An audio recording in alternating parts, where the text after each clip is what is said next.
Hello my dear student, welcome to my channel. நான் உங்கள் வாத்தியார் டாக்டர் ராமன். இந்த ஒரு பர்டிகுலர் சீரீஸில் NCERT கிளாஸ் 12 இருக்கக்கூடிய புக் பேக் கொஷின்ஸோட சொல்யூஷன்ஸை நம்ம பார்த்துட்டு இருக்கோம். அந்த வகையில் இப்போ நம்ம பார்த்துட்டு இருக்கிற சாப்டர் வந்து எலக்ட்ரோ கெமிஸ்ட்ரி. நீங்கள் முதல் முறையாக நம்ம சேனலுக்கு வந்திருக்கீங்கன்னா மறக்காமல் நம்ம சேனலை சப்ஸ்கிரைப் பண்ணுங்கள், அதோட பெல் ஐக்கானையும் கிளிக் பண்ணுங்கள். வாங்க கண்ணா, இப்போ நம்ம வீடியோக்குள்ளே போகலாம். ஸோ இந்த கொஷின் பாருங்கள். The conductivity of 0.2 molar solutions of KCl at 298 Kelvin is 0.0248 Simon centimeter inverse. Okay, calculate its molar conductivity அப்படின்னு கேட்டிருக்காங்க. சரிங்களா, calculate its molar conductivity. Okay fine. இப்போ முதல்ல இவங்க கொடுத்துருக்கிற டேட்டா நம்ம எடுத்துக்கலாம். அதாவது அவங்க என்ன சொல்லியிருக்காங்கன்னா கண்டக்டிவிட்டி ஆஃப் 0.2 மோலார். அப்போ இது வந்து கான்சன்ட்ரேஷன். சரிங்களா, அப்போ கான்சன்ட்ரேஷன் வந்து 0.20 molar and conductivity of this solution வந்து இவ்வளோ சொல்லியிருக்காங்க. அதனால் கண்டக்டிவிட்டி அப்படிங்கிற சிம்பிள் வந்து நமக்கு கப்பா அப்படின்னு சொல்லுவோம். ஸோ அதனோட வேல்யூ நம்ம எடுத்துக்கலாம். 0.0248 சைமன் சென்டிமீட்டர் இன்வர்ஸ் கொடுத்துருக்காங்க. அவங்க கேட்குறது என்னென்னா molar conductivity. we have the formula for the molar conductivity. சரிங்களா, மோலார் கண்டக்டிவிட்டி அதனோட சிம்பிள் இதுதான். That is equal to K/C into 1000.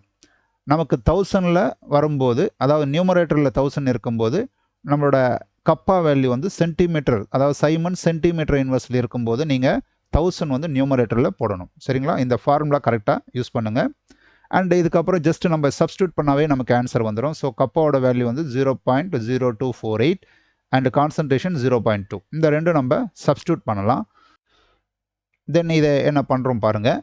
So இங்கே வந்து இந்த 1000 ஃபேக்டரை வந்து நான் 10⁻³ அப்படின்னு எழுதிக்கிட்டாச்சு. இந்த 0.2 வந்து 2 × 10⁻−1ன்னு எழுதிக்கலாம்.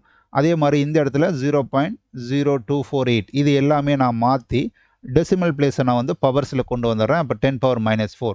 இது just for simplification of calculation. சரிங்களா, இந்த பாயிண்ட்ஸில் இருக்கும்போது எனக்கு கொஞ்சம் பிரச்சனை இருக்கும் அப்படின்னா இந்த மாதிரி பண்ணிக்கலாம். இல்லை உங்களால் அப்படியே பண்ண முடியுதுன்னா அப்படியே நீங்கள் செய்யலாம், தப்பு இல்லை. சரிங்களா, ஸோ இதில் நெக்ஸ்ட்டு நம்ம என்ன பண்ணலாம் பாருங்கள். இந்த 10⁻−1 நீங்கள் மேலே கொண்டு போனீங்கன்னா அகைன் 10⁻−1 becomes 10⁻+1. ஆல்ரெடி நமக்கு 3 இருக்குது, அப்போ 10⁻4 ஆகிடும். ஸோ அப்போ இந்த 10⁻−4க்கு +4 கேன்சல் ஆகும். அதாவது இந்த 10⁻−4க்கு இங்கே மேலே இருக்கிற 3 கேன்சல் பண்ணிட்டோம், கீழே இருக்கிற 10⁻−1 கேன்சல் பண்ணிட்டா நமக்கு வந்து 248/2 அப்படிங்கிறது நமக்கு ஆன்சராக வரும். இது எல்லாமே கேன்சல் ஆகிடும். இப்போ இதை நம்ம ஈஸியாக கேன்சல் பண்ணிக்கலாம். 2 1s are 2, 2 2s are 4, 2 4s are 8. அப்போது 124 அப்படிங்கிறது நமக்கு வருது. அண்ட் யூனிட்ஸ் நீங்கள் பார்க்கும்போது Simon centimetre square per mole. இதுதான் நம்மளோட ஆன்சர். ஓகேங்களா.